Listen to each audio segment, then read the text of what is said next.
sobre isso, vamos ao nosso texto em 1 Coríntios capítulo 12, verso de 1 a 11.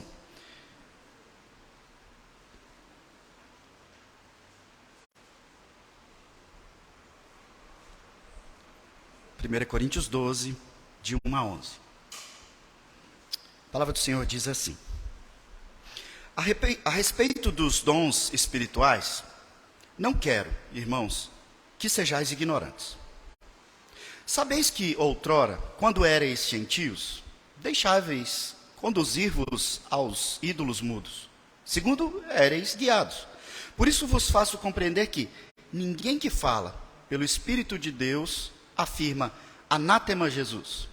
Por outro lado, ninguém pode dizer Senhor Jesus, senão pelo Espírito Santo. Ora, os dons são diversos, mas o Espírito é o mesmo. E também há diversidade nos serviços, mas o Senhor é o mesmo. E há diversidade nas realizações, mas o mesmo Deus é quem opera tudo em todos.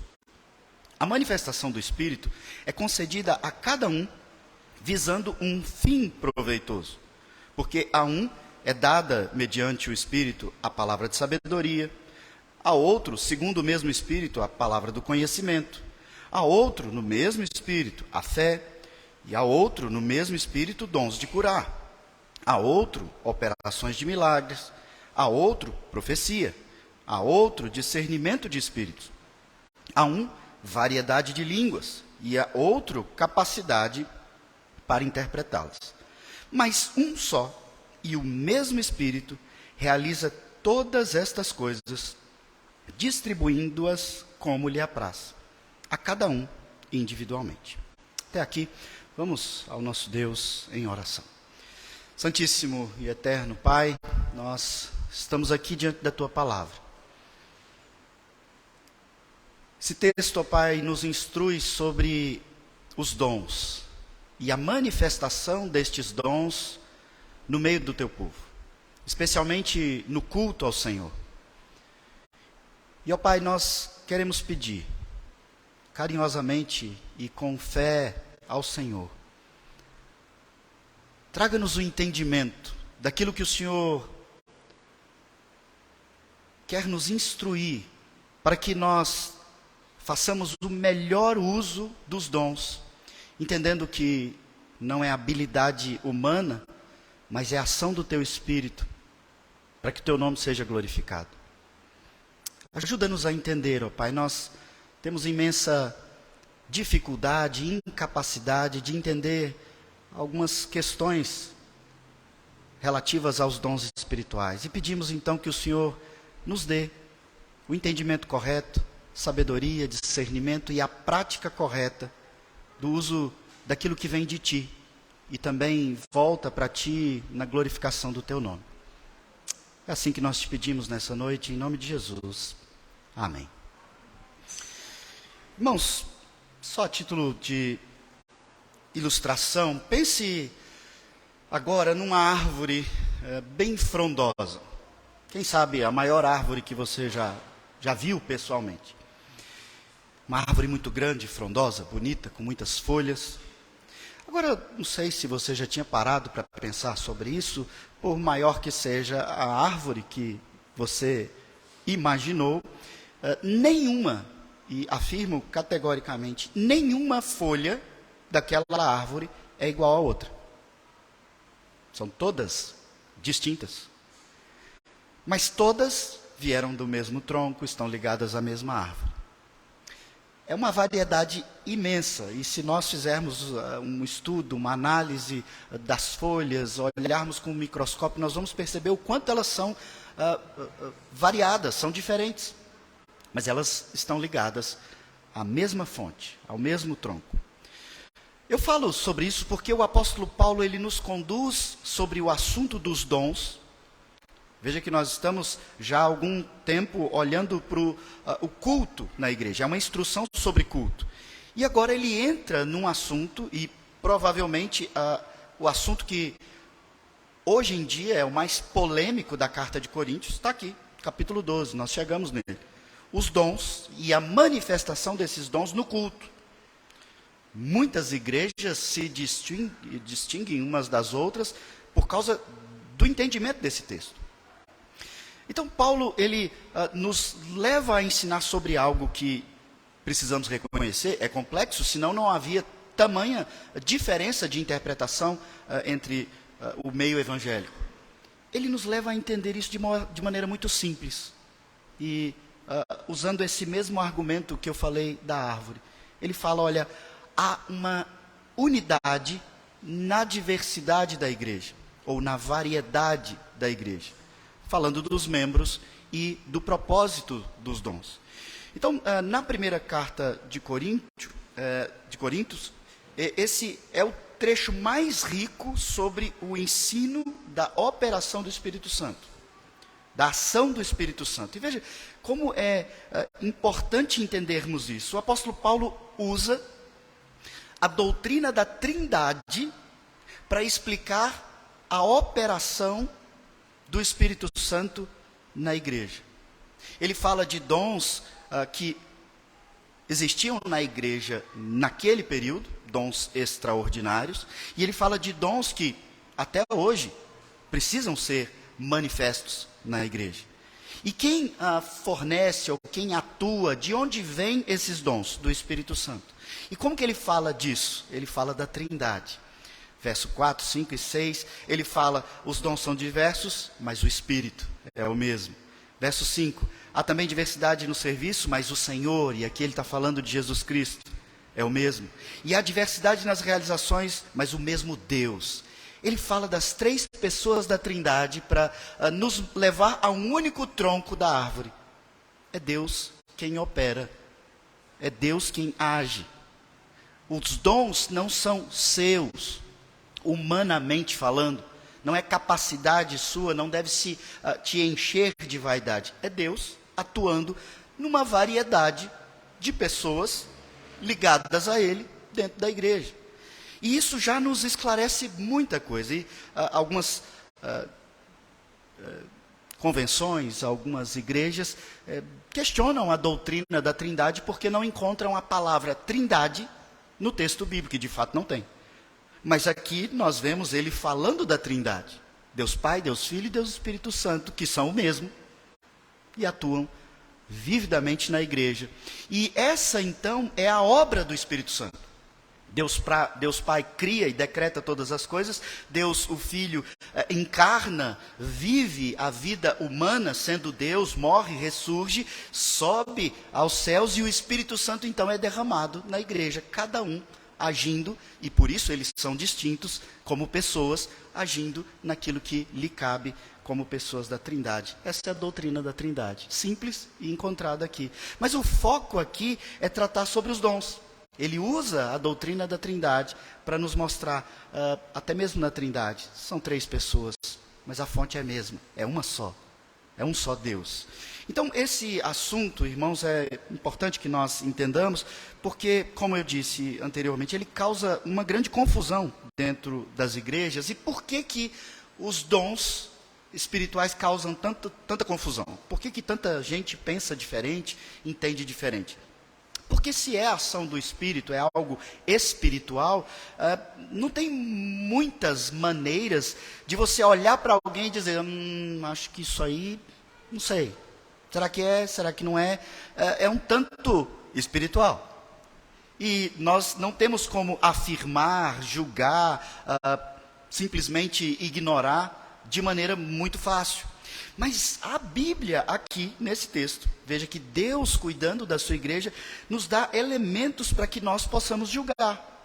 Porque se é algo tão, e eu vou usar, não é o termo ideal, mas só para comunicar, se é algo tão subjetivo, íntimo, pessoal,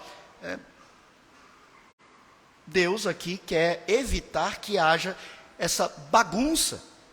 Porque se é subjetivo, eu posso fingir que estou sentindo algo e você acredita. Então a mentira vai imperar. E Deus então, nos instruindo para que não haja o erro, o engano, a mentira dentro do culto, dentro da igreja, Ele diz, olha, tem como vocês avaliarem. E aqui, até o verso 11, eu separei 4 princípios, e essa foi uma forma que eu encontrei aqui, para que nós possamos entender e julgar se os dons espirituais são verdadeiros ou não. E aqui, dentro da nossa doutrina, isso é muito simples de seguir, de caminhar. O primeiro princípio que eu identifico aqui é que todo dom, quando ele é verdadeiramente um dom do Espírito, ele necessariamente glorifica a Cristo. Primeiro princípio, é para a glória de Cristo. Não é um dom para a sua glória. Não é para você ser exaltado e se tornar um bispo das nações, um apóstolo soberano. Não. É para a glória de Cristo, e você é apenas um crente, que é como um instrumento do Senhor para a manifestação do dom, que leva as outras pessoas a receberem o propósito dessa manifestação, que é conhecer a Cristo, glorificar a Cristo, confessar a Cristo, serem alcançados pela redenção. O apóstolo Paulo, aqui no verso 1, ele diz: a respeito dos dons espirituais, não quero, irmãos, que sejais ignorantes. Isso aqui eu acho muito marcante. Ele podia dizer: irmãos, vamos discutir sobre isso não, deixa para lá, isso não tem importância. Ele diz: olha, esse assunto é sério. E eu não quero que vocês sejam ignorantes. Eu não quero que vocês acreditem em tudo. Se qualquer pessoa chegar na igreja e disser: eu estou agindo em nome do Espírito, ele diz: você tem que julgar isso. Você não pode ser ignorante e aceitar todas as coisas. É nesse sentido que ele fala: eu quero que vocês sejam conscientes, tenham conhecimento, sabedoria, discernimento, saibam julgar isso. Por quê? Pode ser engano, erro, mentira. Hoje nós sabemos que existe isso dentro de igrejas, e naquela época não era diferente. Haviam falsos profetas, no Antigo Testamento haviam falsos profetas. E Deus sempre se preocupou que a igreja soubesse identificar quem verdadeiramente agia vocacionado, chamado, capacitado por Deus, para que a igreja então não seguisse a instrução da mentira. E como então nós vamos saber se uma pessoa, e quero repetir aqui, é no contexto de culto. Ele está ensinando sobre culto. E como que a gente aqui no culto vai saber se alguém está falando no culto realmente pelo agir do Espírito Santo? Como sabemos se não é uma mera opinião, pensamento, interpretação da própria pessoa? E não palavra de Deus, vinda dos céus. Verso 2, ele começa a nos mostrar como que a gente analisa para a glória de Cristo, se realmente glorifica a Cristo. Ele diz no verso 2, sabeis que outrora, quando éreis gentios, deixáveis conduzir-vos aos ídolos mudos, segundo éreis guiados. Ele está falando aqui, quando vocês não eram crentes, quando vocês não eram convertidos, vocês não tinham a habitação do Espírito de Deus. Vocês eram guiados por sua natureza, por ídolos, vocês acreditavam em qualquer coisa. E ele usa aqui a ideia de ídolos mudos, né? Você acreditava até em quem não fala nada, em quem não tem vida, quem não tem existência. Você acreditava em qualquer coisa. Então, esse já nos leva ao primeiro princípio. Nós, de fato, somos facilmente conduzidos por crendices, por misticismo, por simpatia. Coloque o copo de água em cima do contador de energia, de água da sua casa, e a conta vai baixar. Faça isso, faça aquilo, toque no manto sagrado. Nós somos facilmente conduzidos pelo engano. E ele lembra os crentes que antes eles adoravam ídolos mudos. E verso 3 ele diz: por isso, vos faço compreender que ninguém fala pelo Espírito de Deus, afirma anátema Jesus. Anátema é maldito, amaldiçoado seja Jesus. Mas olha a continuação do argumento. Por outro lado, ninguém pode dizer Senhor Jesus, senão pelo Espírito Santo. E aqui, o que ele está querendo dizer? Quando vocês eram descrentes, vocês acreditavam nos ídolos, adoravam os ídolos. Mas agora vocês precisam entender algo. Ele diz que ninguém que tem a habitação do Espírito Santo diz: Jesus é maldito, amaldiçoado. E aqui havia um pouco desse problema, porque os judeus não concordavam que Jesus era o Messias, alguns judeus, os judaizantes. E então agora a igreja cristã surge no período em que Paulo escreve essa carta, e você tem então uma perseguição desses judeus. E então esses judeus são aqueles que dizem, a própria Escritura diz que maldito é aquele que for pendurado no madeiro. E de fato isso está escrito. E Cristo foi pendurado no madeiro. Então um judeu que não acreditava no senhorio de Cristo, ele dizia: anátema, maldito, aquele não é o Filho de Deus. Porque ele estava no madeiro, ele é maldito pelo próprio Deus. E de fato, isso está nas Escrituras, mas já era promessa de que Cristo carregaria toda a nossa maldição. Mas quando Paulo diz aqui, instruindo, ele fala: olha, ninguém pode ir contra a glória de Cristo. Se a pessoa não reconhece que Cristo é Senhor, que Cristo é o Filho de Deus, que Cristo veio para nos redimir, esse, de fato, ele não tem o Espírito Santo. Quem tem o Espírito Santo habitando em si não consegue dizer que Cristo é maldito. Por outro lado, ele diz: ninguém diz Senhor Jesus, e aqui a gente precisa usar de sabedoria. Não é uma simples expressão que qualquer pessoa do mundo pode dizer Senhor Jesus. Ele está falando alguém que reconhece e confessa o senhorio de Cristo, alguém que diz Ele é o Senhor. Ele diz: e ninguém que reconhece isso, reconheceria se não fosse habitado pelo Espírito. E aqui a gente vai lá para o entendimento da ordem da salvação, e que concorda com a nossa doutrina de que não há mérito nosso na salvação, porque se você confessou Jesus, é porque o Espírito Santo veio, habitou em você e te deu essa capacidade, essa consciência. Ele abre os seus olhos para a verdade e você crê e diz: Ele é o Senhor. Então, a habitação do Espírito acontece ali, nesse momento da sua conversão. Não foi porque você mereceu a salvação. Mas o foco do apóstolo Paulo aqui é nos levar ao Espírito Santo como a fonte da nossa fé. Ele vai falar dos dons mais adiante.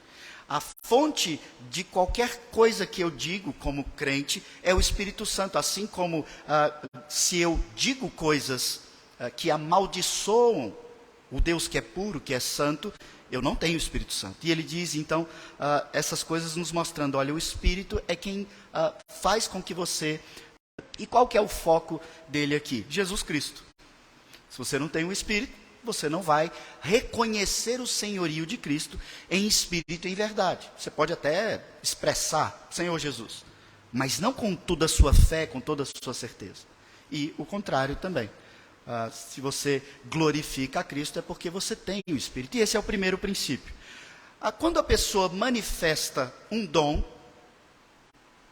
a gente vai falar sobre alguns dons, não tem como falar sobre todos, mas quando a pessoa fala dizendo que está ali manifestando algum dom, de maneira nenhuma ela pode manifestar esse dom se não for para a glória de Cristo. Esse é o primeiro princípio.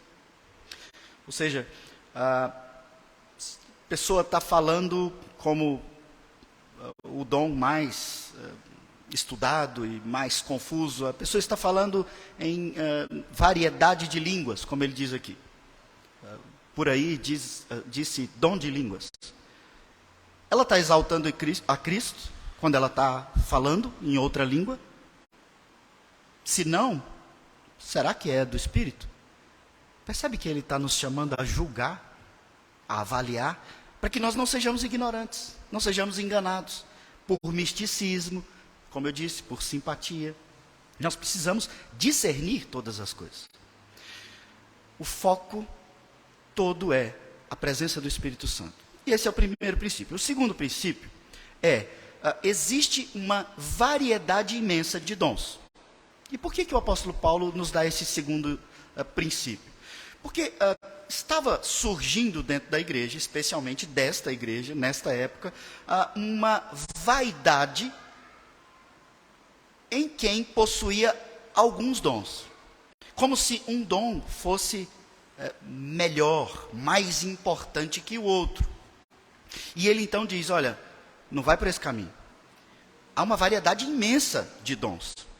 Então esse é o segundo princípio. Não tem um dom melhor do que o outro, que te coloca numa situação melhor do que o outro. Veja que por várias vezes eu me preocupo em repetir aqui para vocês que eu sou irmão de vocês, eu sou crente, eu sou pastor, eu estou pregando, mas eu sou crente como vocês. Deus me vocacionou para fazer e desenvolver com dedicação, no meu caso, dedicação exclusiva, a pregação, ao aconselhamento dos crentes. Mas eu sou crente. Eu não sou um ser de espiritualidade ou de habitação espiritual superior. Isso estaria contra as Escrituras, como o apóstolo Pedro diz, olha, todos os crentes têm o sacerdócio universal. Sacerdotes, somos todos sacerdotes. E o que isso quer dizer? Que Cristo nos deu acesso a Deus. Então vocês não precisam acreditar que a minha oração tem mais poder, por exemplo. E eu não posso me envaidecer de que eu sou um crente superior, de maneira nenhuma. Por quê? Há uma variedade de dons. Eu tenho o meu dom, a minha vocação, as minhas habilidades, os meus talentos, mas cada um de vós também tem. E você diz, mas eu ainda não descobri. Então, a gente está aqui para buscar isso, para que nós possamos manifestar. Por quê? Deus não está reprovando a manifestação dos dons de maneira nenhuma. E se você tem dom e não está manifestando, está errado. Mas nós precisamos entender quais são esses dons e como isso acontece no contexto da igreja reunida. Veja como ele fala sobre essa variedade de dons, que não existe só língua, profecia e milagres, que são os três mais desejados. Eu conheci pessoas que choravam, clamavam, de maneira extremamente dolorida, pedindo a Deus um desses três dons, ou os três dons. Pessoas crentes que conversavam comigo o quanto eu sofro porque Deus não me dá o dom de línguas, o quanto eu sofro porque Deus não me dá o dom de profecia ou o dom de milagres, como se esses dons fossem mais importantes. Seria muito mais proveitoso se esta pessoa, esse crente, estivesse se submetendo em oração, pedindo, Senhor, me permita entender, descobrir qual é o meu dom. O dom vem de Ti, é para a glória de Cristo. O que eu tenho que fazer? Do que pedir um dom específico. E isso acontece até hoje, porque esses dons são tidos como melhores. Alguém fica mais importante, superior espiritualmente, se ele fala em línguas, profecias ou executa milagres. E verso 4 ele diz, ora, os dons são diversos, mas o Espírito é o mesmo, e também há diversidade no serviço, mas o Senhor é o mesmo, e há diversidade nas realizações, mas Deus é quem opera tudo em todos. Espírito Santo, Senhor Jesus e Deus Pai. Quando ele usa a palavra serviços aqui, ele também está falando de dons. E eu estou frisando aqui a palavra serviço porque os dons, eles são exatamente isso. É um serviço. Ele não é para te envaidecer, não é para te colocar num grau de importância, ele é um serviço. Ele precisa atender um propósito. Por isso existe uma variedade imensa. Imagine se na igreja todos tivessem o mesmo dom. Então a gente teria muito de algo, mas nada do resto. Então Deus distribui uma variedade imensa de dons para que nós sirvamos uns aos outros. Então aqui a gente já encontra o primeiro caminho do propósito de um dom. Quando eu era mais novo, já alguns anos atrás, teve uma onda, uma febre no meio evangélico, de uma manifestação espiritual que fazia com que simplesmente surgisse na boca das pessoas dentes de ouro. Não sei quem lembra disso aqui. Que serviço é esse? Qual o propósito? De que maneira o culto a Deus será servido, qualificado? O nome de Cristo será exaltado se surgir um dente de ouro na minha boca. Só se eu arrancar o dente, vender o ouro e trouxer de oferta para a igreja. Percebe que os dons, eles não são assim vazios. Há uma diversidade e eles têm um propósito. Eles são serviços, eles servem à igreja. E como Paulo está usando aqui a doutrina da Trindade, nós precisamos entender. Eles vêm da Trindade. Deus Pai, Deus Filho, Deus Espírito Santo. E são serviços da Trindade para a igreja. É a atuação de Deus na igreja. Havendo Deus outrora falado aos nossos pais pelos profetas, Hebreus capítulo 1, verso 1, agora nos tem falado em Cristo Jesus. Deus manifestou-se de algumas maneiras, e Deus agora nos chama a sermos instrumentos da manifestação dele, da revelação dele, da atuação dele, por meio dos dons, dos serviços. Então eu preciso servir ao outro com o meu dom. E aqui, isso, eu não sei para você, mas quando eu entendi isso, deu um estalo no meu cérebro. Porque então eu não precisava mais ficar procurando aqueles dons que iam me deixar mais importante. E as pessoas iam olhar e falar, nossa. Porque se eu vou ali e sirvo alguém da igreja, se eu pego uma cadeira, se eu hospedo alguém na minha casa, se eu sou hospitaleiro, se eu visito, tudo isso é dom. Eu estou servindo a igreja. Percebe que então nós temos uma variedade imensa de dons para servir uns aos outros. O terceiro princípio que ele coloca é exatamente a explicação mais profunda daquilo que eu já tenho afirmado do propósito, é que tem de ter essa utilidade para a igreja.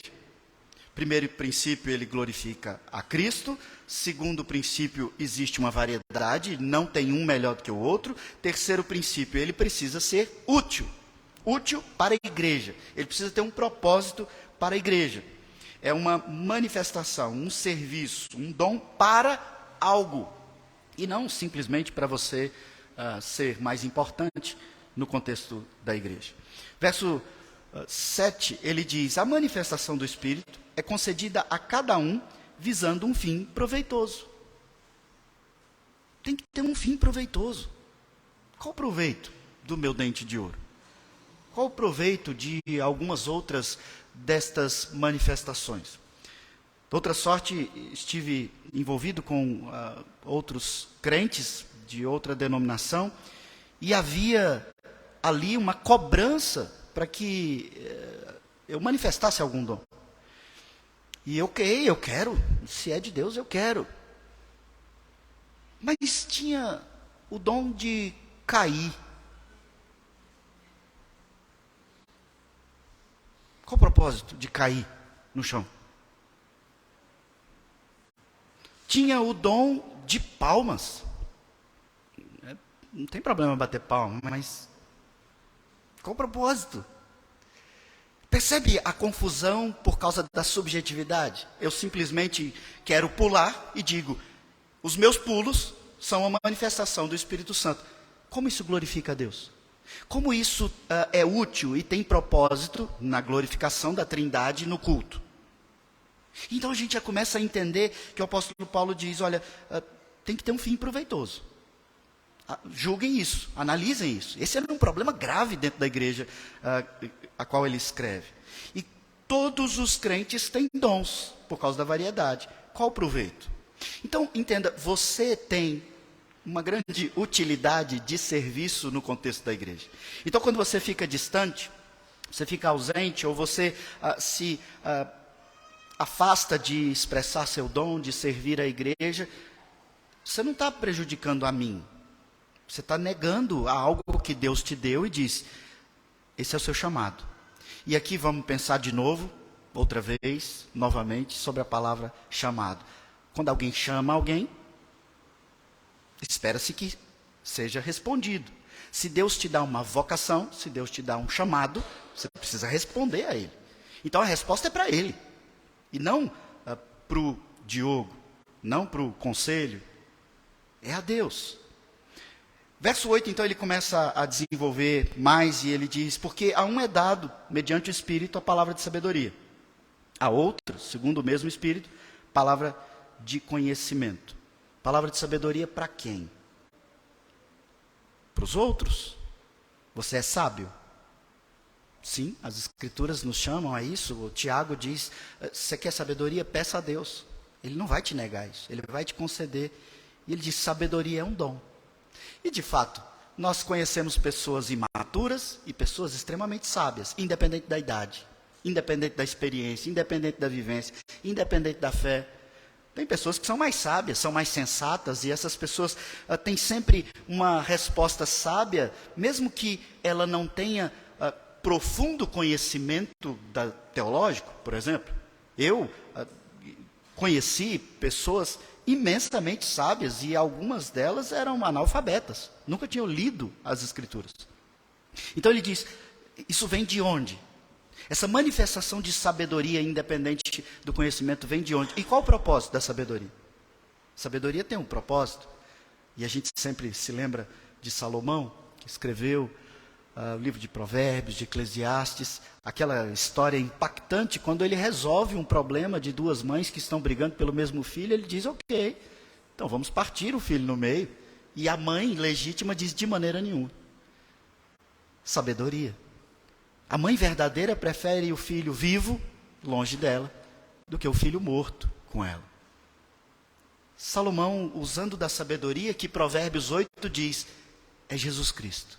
Se a sabedoria de Deus é Jesus Cristo, a manifestação do dom de sabedoria é a habitação do Espírito Santo, que glorifica a Cristo. Então, se alguém te dá um conselho pecaminoso, um conselho que não glorifica, um conselho que não edifica, um conselho que não dá bom testemunho, como nós vimos anteriormente, um conselho que não convém, esse conselho não é um conselho de sabedoria. E ele diz ainda, palavra de conhecimento. Esses dons, eles estão ligados à pedagogia, então eles são muito próximos. Mas o conhecimento tem algo a ver com o seu relacionamento com Deus. O propósito das Escrituras é que nós conheçamos e tenhamos esse conhecimento de Deus. Mas não num sentido técnico, de informação apenas. É como num relacionamento. Você começa a conhecer quem Deus é. E assim, quem você é. Então você tem esse dom. E esse dom é extremamente útil. Porque se alguém diz para você que Deus não é pai, é padrasto, se ele escolheu alguns. E você diz, não.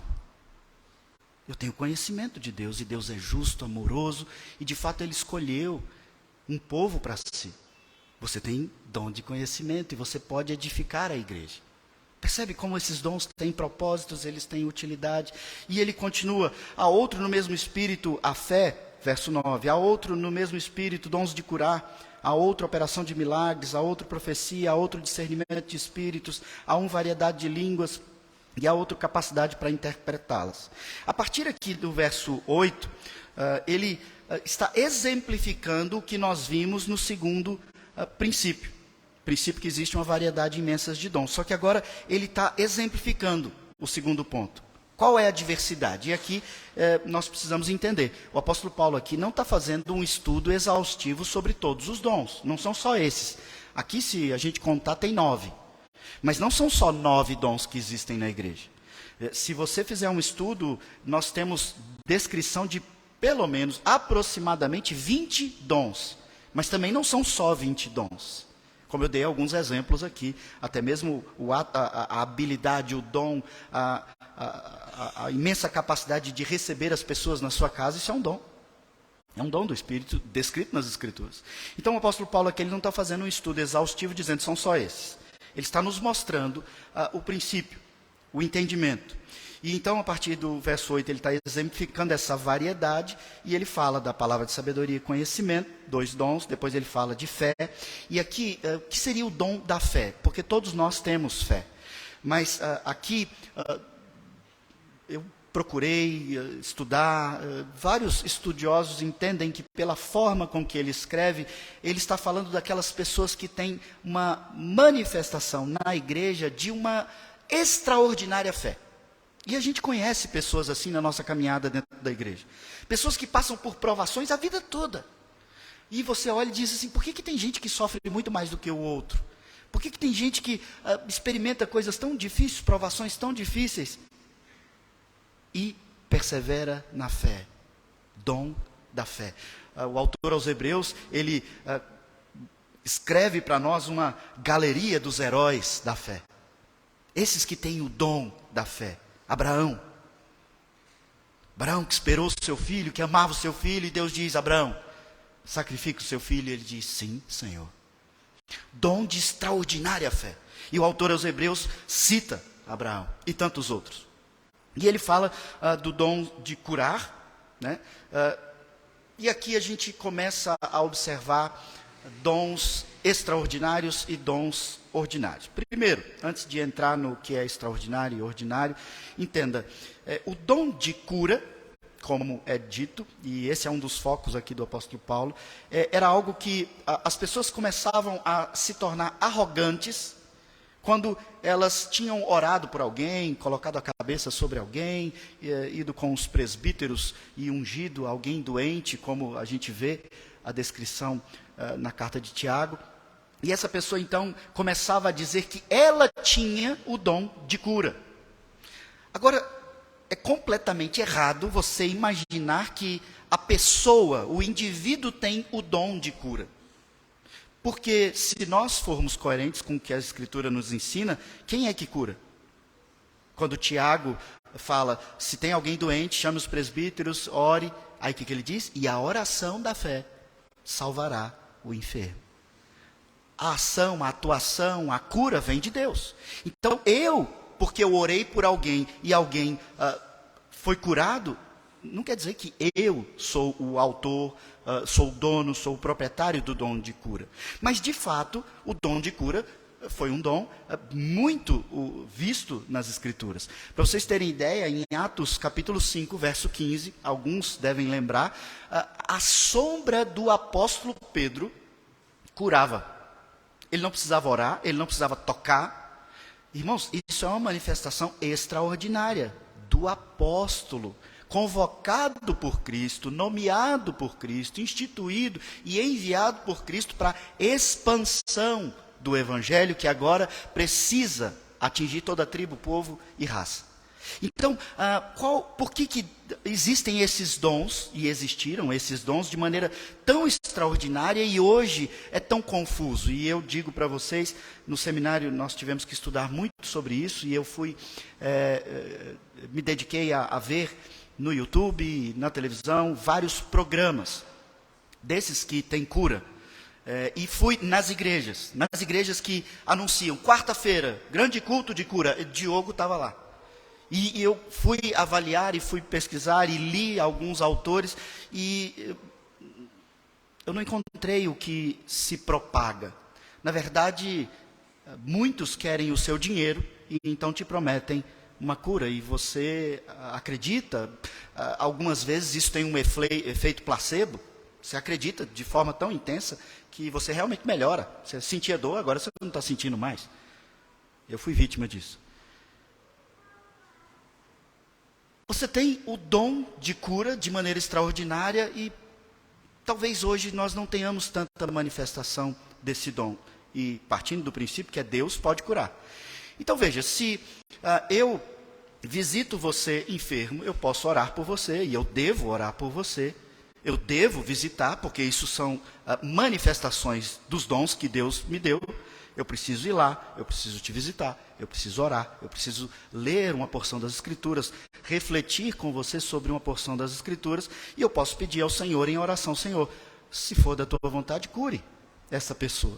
Mas você pode, sim, morrer no dia seguinte, porque o dom não está em mim. E a oração, ela precisa estar submissa à vontade de Deus, porque Ele sabe que é hora de morrer. Então não adianta nós ficarmos: Senhor, eu não aceito isso. Ele é soberano. E assim é com o dom de cura. Verso 10 fala de milagres, profecia, discernimento de espírito, língua e interpretação. Mas antes de falar, eu não vou poder explicar cada um desses, mencionar cada um desses, mas eu queria mencionar aqui um texto que nós já vimos juntos aqui na igreja, que está no Evangelho de João, no capítulo 20, verso 30 e 31. Lá no Evangelho de João, 20, 30 e 31, o apóstolo diz assim: na verdade, fez Jesus diante dos discípulos muitos outros sinais, entenda, sinal, milagre, que não estão escritos nesse livro. Estes, porém, ou seja, os que estão escritos nesse livro, foram registrados neste livro para que creiais que Jesus é o Cristo, o Filho de Deus, e para que crendo tenhais vida em seu nome. O que João está nos ensinando em concordância com o que Paulo está nos ensinando? Que Jesus, ele operou grandes milagres. E esses milagres, eles tinham um propósito. Qual era o propósito? O propósito era fazer com que as pessoas, naquele momento da revelação de Deus, as pessoas crescem em Jesus Cristo como Filho de Deus, o Todo-Poderoso. E após, então, a ascensão de Cristo, após sua morte e ressurreição, a sua ressurreição já dá testemunho disso, mais de 400 pessoas o viram ressurreto, mas agora os seus apóstolos têm dons extraordinários, dons de milagres, de cura, dons de variedade de línguas. Por quê?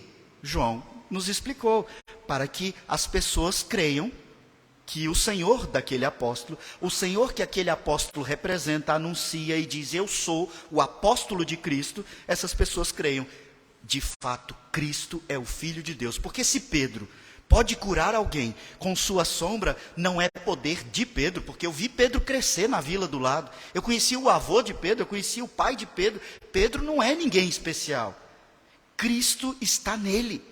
E o poder de Cristo é manifesto nele. Eu agora creio que Cristo é o Filho de Deus. Então, os dons extraordinários, eles surgiram e permaneceram ali, nesse momento da igreja, porque ali, naquele momento histórico, era onde a igreja deveria se expandir, a toda tribo, povo e raça. Por que 400 pessoas viram Jesus ressurreto? Por que mortos levantaram de seus túmulos quando Cristo ressurgiu? Eram sinais que Jesus estava fazendo para que nós, aquelas pessoas daquele tempo e nós hoje lendo o texto, crescêssemos. Cristo para as ondas, a agitação, o vento. Ele tem poder sobre a natureza, ele tem poder sobre espíritos, demônios, ele tem poder sobre vida, morte. Ele diz, Lázaro, vem. Todas essas manifestações, esses milagres, esses sinais, era para que as pessoas crescem. De fato, ele é o Filho de Deus. E os apóstolos, como nós insistimos, foram somente aqueles, eles tinham dons extraordinários. Findaram-se os apóstolos, findaram-se os dons. E você diz, mas pastor, não podia continuar para a gente acreditar mais? Eu diria que, teologicamente, a resposta ela pode não ser muito agradável, mas ela é muito simples. Deus não precisa provar para você que ele existe. Ele já escreveu a palavra dele. Se ele te dá o Espírito, com o dom da fé, você vai ler e vai crer. Ainda que você não tenha dente de ouro, ainda que você não veja alguém sendo curado com o seu poder ou a sua imposição de mãos, você simplesmente vai crer que Cristo é o Filho do Deus vivo. Pela fé. E entenda, isso é um dom. É a manifestação da habitação do Espírito em você. Então você tem o Espírito e você tem o dom do Espírito, que é o dom de crer. E permanecer crendo, apesar das dificuldades, das doenças, das provações, de tudo que você enfrenta. Você não para de crer. Pronto, já identifiquei um dom, só que você tem outros. Nós não temos só um, há uma variedade imensa de dons. Então, aqui para encerrarmos, no verso 11, ele diz, todos esses dons, no caso, eles têm uma só fonte e concede não pelo que você quer ou pelo que você pede. Né? Eu estou aqui interpretando o que ele diz. Ele fala, olha, não é o que você deseja, não é o que você define. É um só Espírito, Deus realiza todas essas coisas distribuindo-as como Ele quer, não é como você quer. E aqui a gente volta àquilo que eu disse. Né? A fonte do poder é Deus, não é a pessoa, não é você. Então não fica insistindo para Deus te dar um dom pessoal, onde você seja exaltado por causa do seu dom. O poder é dele, a ação é dele, o propósito é dele, a glória é dele. Os dons que existem hoje, como nós cremos na nossa doutrina, são chamados de dons ordinários. Por exemplo, como eu falei, eu sou pastor e Deus me chamou para pregação. E até que vocês me mandem embora, me demitam, porque eu não estou conseguindo mais fazer isso, eu entendo que faço pela capacitação que Deus dá, ou seja, é um dom. E nós vamos conhecer pessoas que dizem, pastor, não me peça para orar, porque eu não tenho dom de falar em público. Eu tenho muita dificuldade. Ok? mas você tem outros dons. Então nós não precisamos todos ter o mesmo dom. E esses são os dons extraordinários. Quando a gente fala de profecia, e o Novo Testamento fala de profecia, nós entendemos que a profecia, hoje, ela existe como ela está sendo feita aqui agora. É a proclamação da palavra de Deus. Não é algo novo que eu imaginei, como se eu encontro você, encosto em você e diz, eita, eu senti uma coisa. Eis que Deus está preparando um varão abençoado na sua vida. Então creia.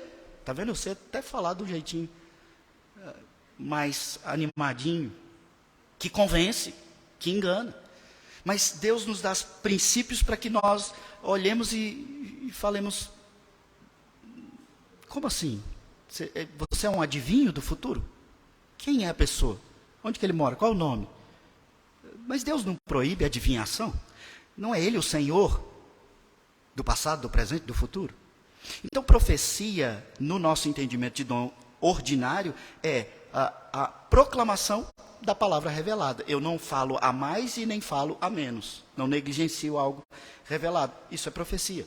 Isso é proclamação, discernimento do Espírito, interpretação.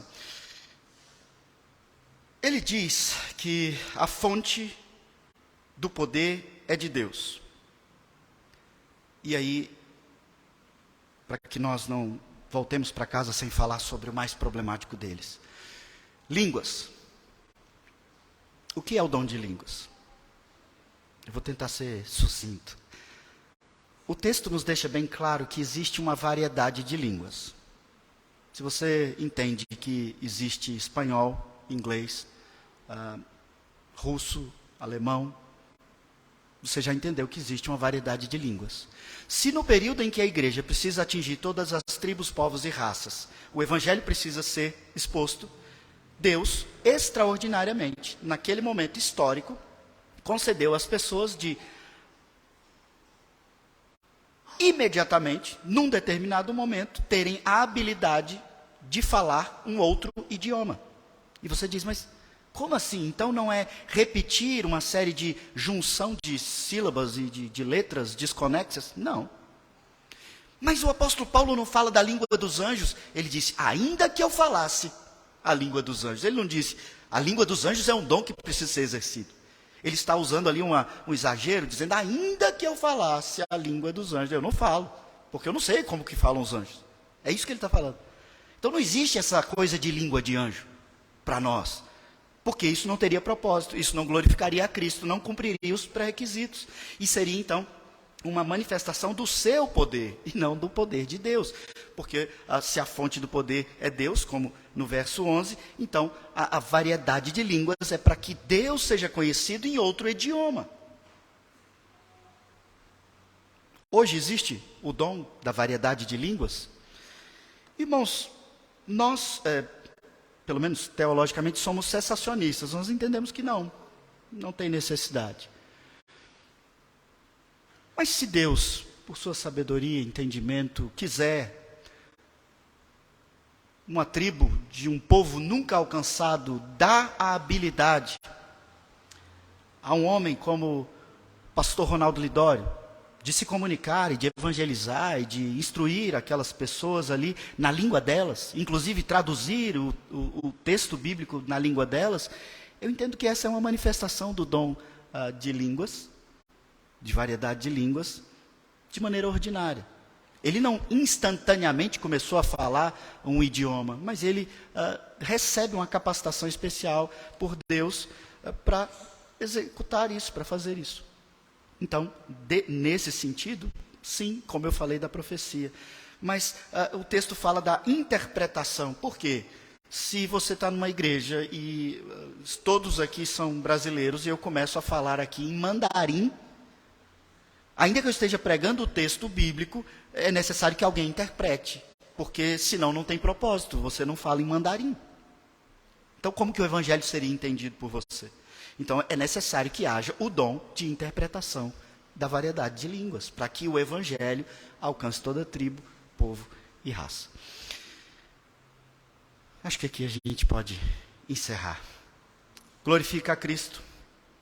Existe uma variedade tem que ter utilidade, e a fonte do poder é sempre Deus e nunca a pessoa.